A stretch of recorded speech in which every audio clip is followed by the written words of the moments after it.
Halo semuanya, pada kesempatan kali ini kami dari kelompok 10 akan mempresentasikan mengenai tokoh yang gak kalah penting dari jajaran behaviorisme. Meskipun ternyata George Alexander Kelly ini bukan behaviorisme, kita akan menelusuri lebih dalam sebenarnya apa sih teori dari personal construct itu sendiri. Nah, tanpa berlama-lama, langsung saja kita mulai. Tapi sebelum itu, izinkan saya memperkenalkan diri. Saya Faika Mutia dengan NIM 2503888 dan bersama tiga kawan saya yang lain, yaitu ada Amelia, ada Anata, dan ada Cikita.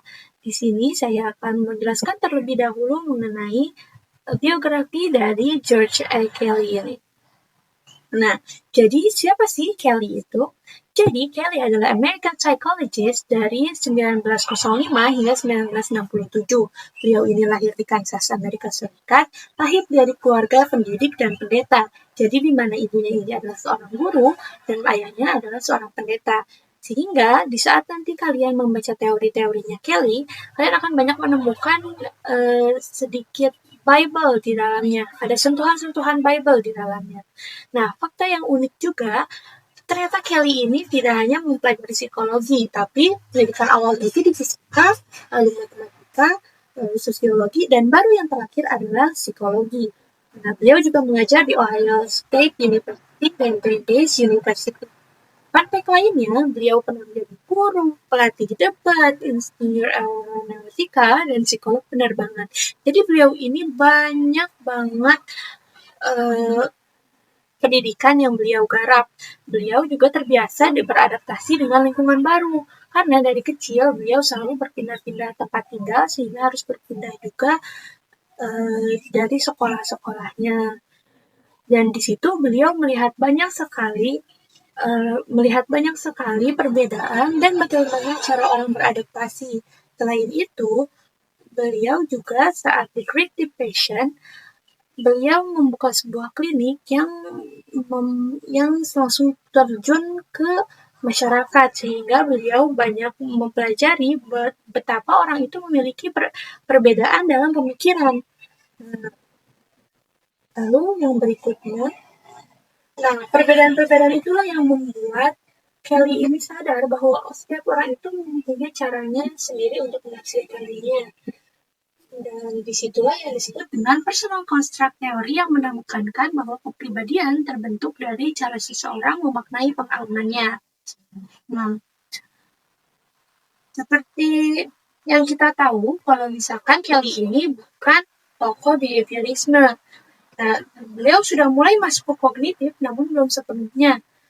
Nah, beliau ini meninggal saat belum sempat merevisi teorinya yang baru 2 jilid. Namun untuk untungnya, hal yang tidak direvisi ini, teori yang tidak direvisi ini tidak terlalu fatal. Karena mungkin kekurangannya adalah hanya masih kasar, terlalu banyak yang filosofis, riset tentang kognitif modernnya mungkin belum ada.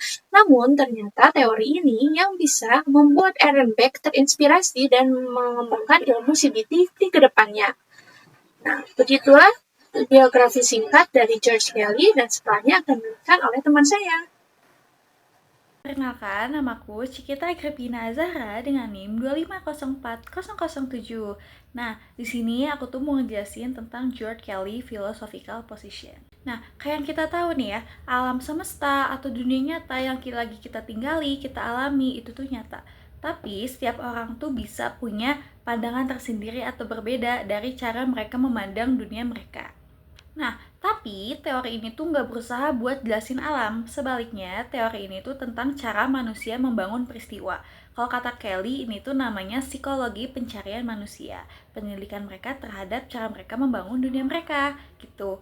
Nah, maksud penelitian di sini adalah gimana sih cara mereka itu mungkin mencari hal tersebut dan bukan yang langsung ada gitu. Cara buat interpretasi atau jelasin peristiwa itu disebut konstruk personal. Nah, konstruk personal ini menjadi salah satu kunci untuk kita memprediksi apa yang akan terjadi ke depannya kayak gitu. Nah, Kelly ini punya 3 philosophical position. Pertama adalah person as scientist atau manusia sebagai ilmuwan.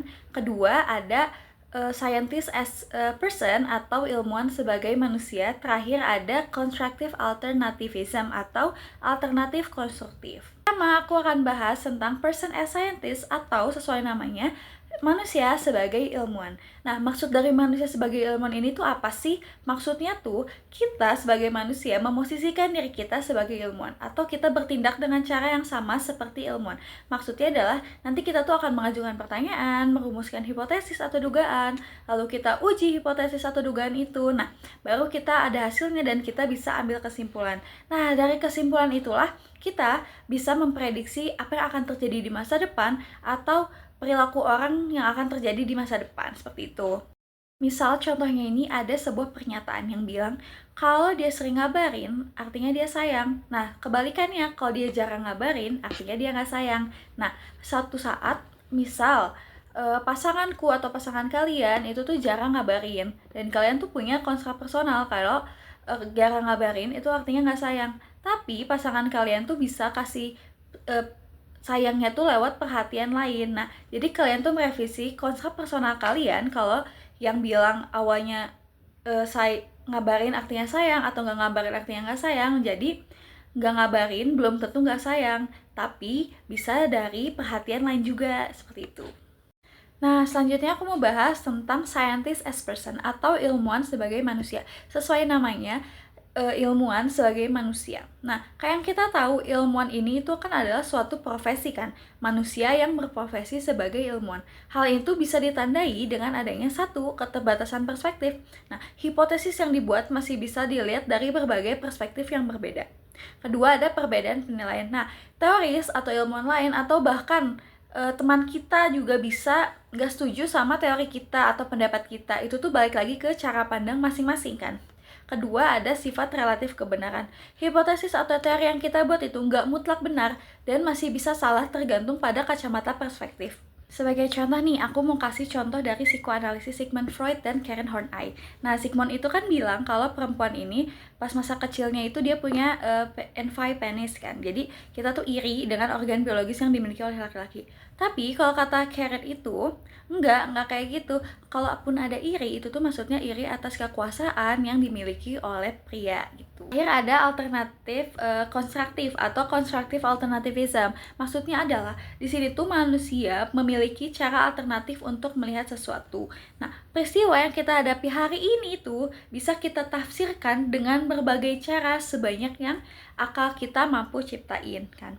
Nah, penilaian individu yang pada suatu waktu valid bisa jadi di waktu lain itu nggak valid.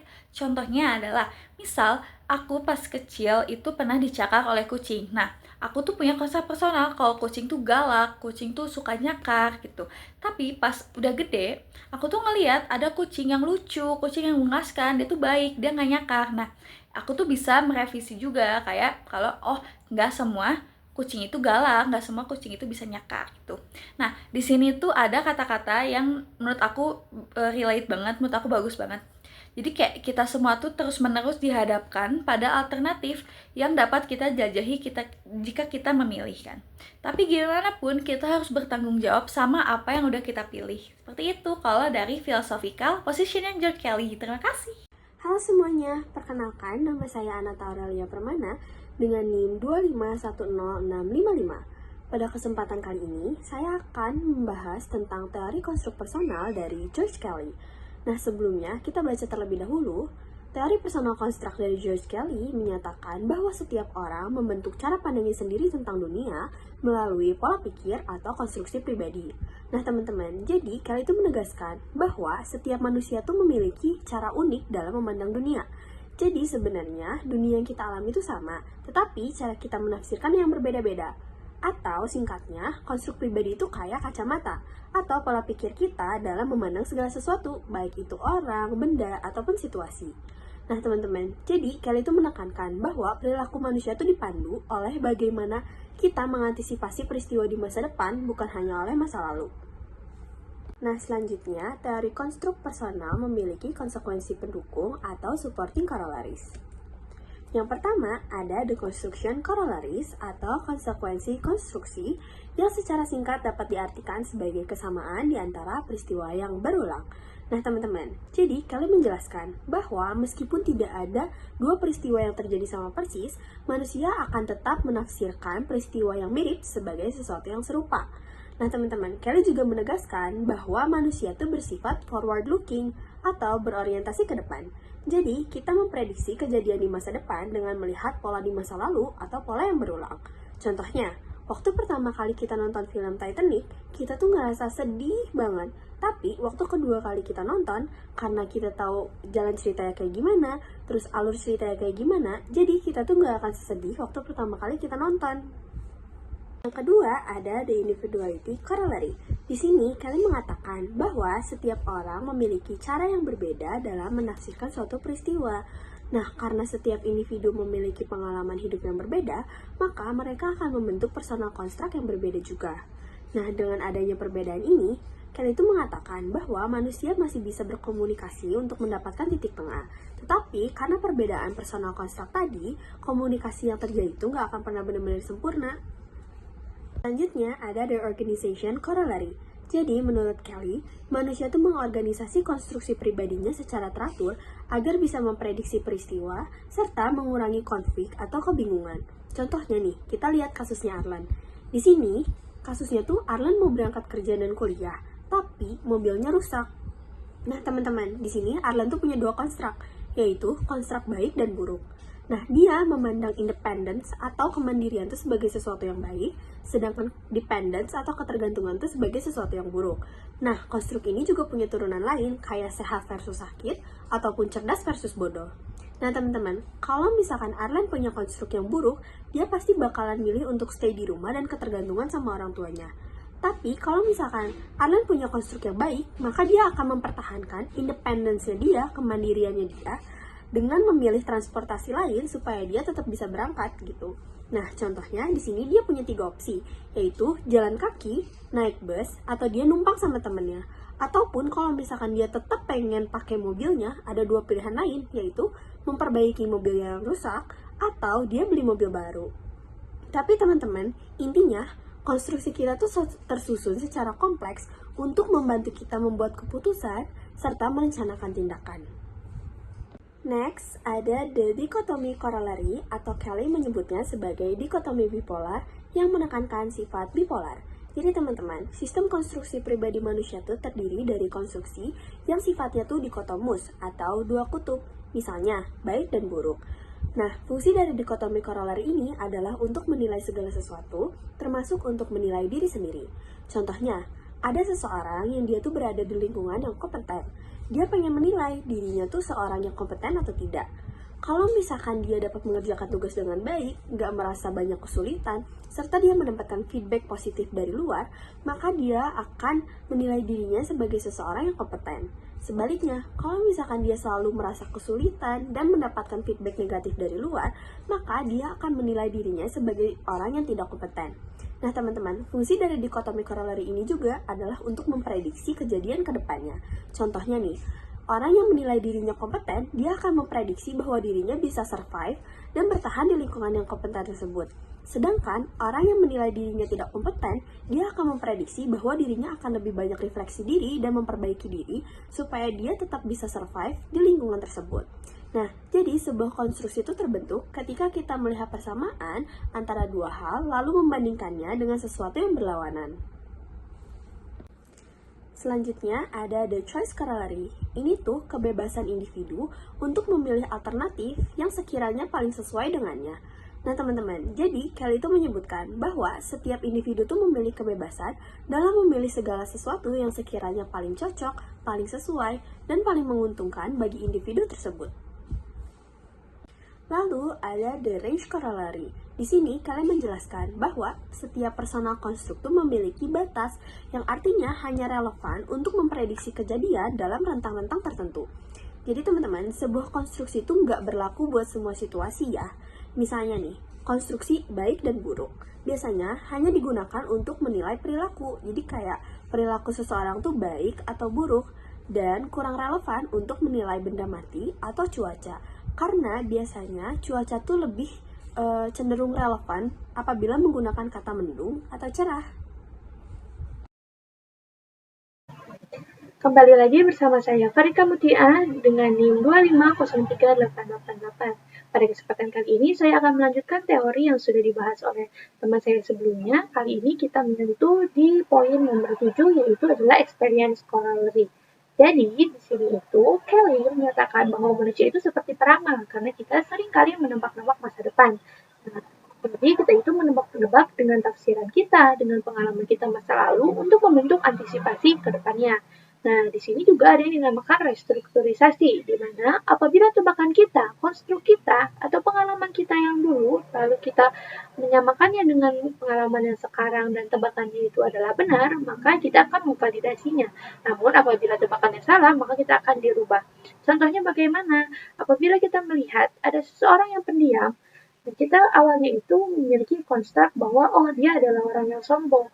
Padahal, setelah kita berteman lebih lama, kita menyadari bahwa oh itu hanya karena mungkin dia pemalu, bukan karena sombong. Nah, oleh karena itu konstruk akan berubah dari yang awalnya itu orang pendiam adalah sombong menjadi kemungkinan orang itu adalah orang yang pemalu. Dan tidak semua orang yang diam adalah orang yang sombong. Nah, ini adalah yang dinamakan dengan proses belajar. Nah, selain itu, Kelly juga menyatakan bahwa pengalaman itu bagaimana dengan cara kita memaknainya.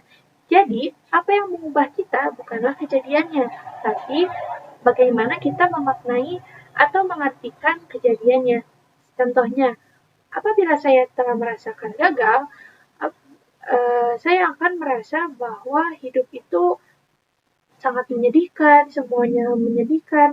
Nah, sebenarnya yang membuat saya merasa stuck atau diam di situ-situ saja itu bukan karena kejadiannya, tapi karena saya memaknai bahwa kegagalan itu adalah suatu hal yang buruk. Apabila saya memaknai kegagalan dengan, oh ini adalah cara saya untuk belajar ke depannya, maka saya tidak akan stuck di situ-situ saja. Lalu, ada teori yang berikutnya, teori yang kedelapan,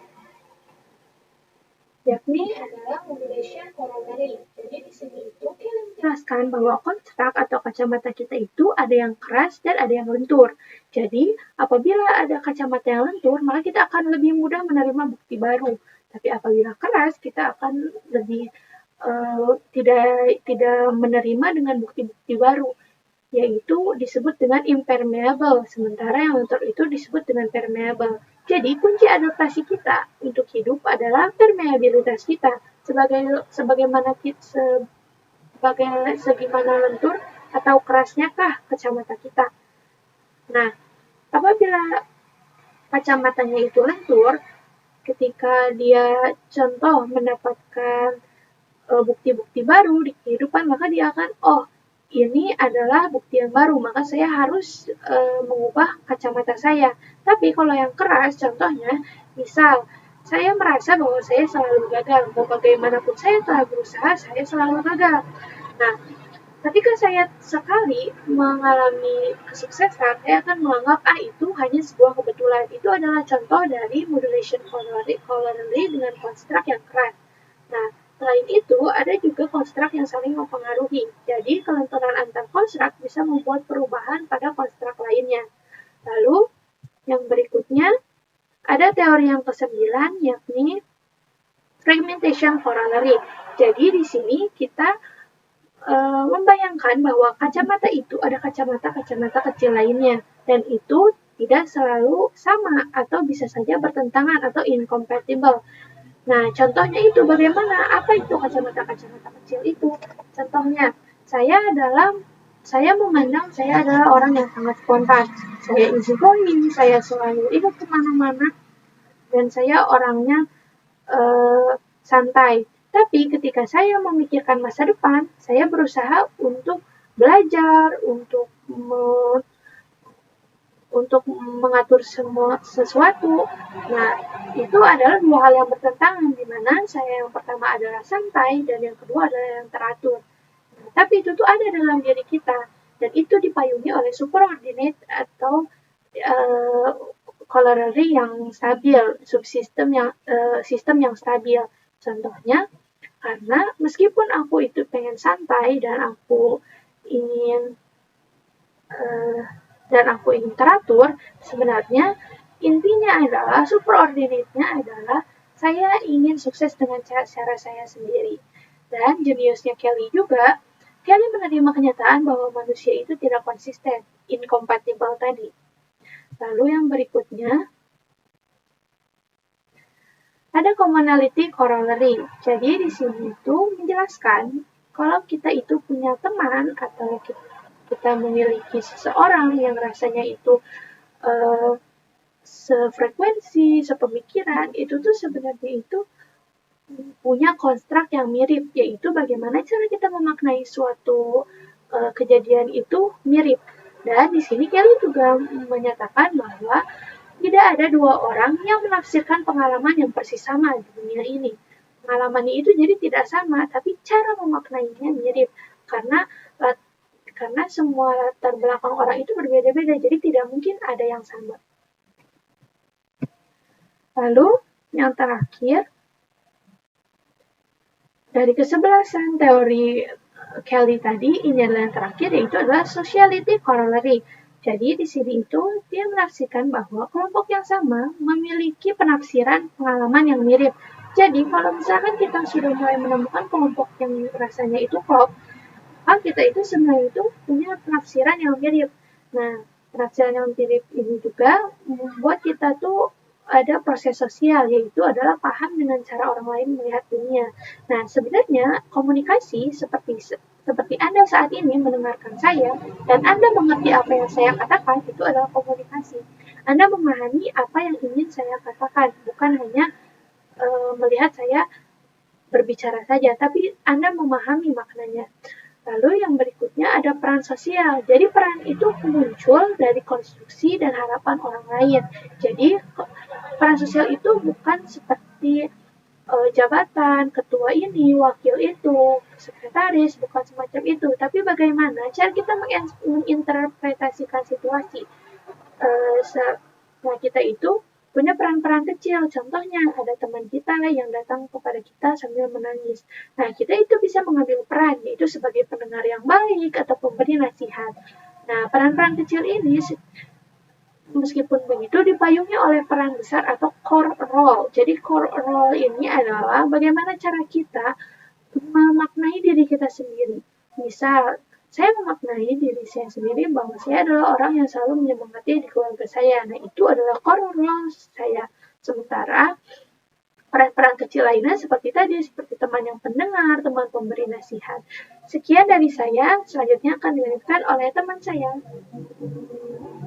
Baik, perkenalkan nama saya Amelia Den Fitri dengan NIM 2509416.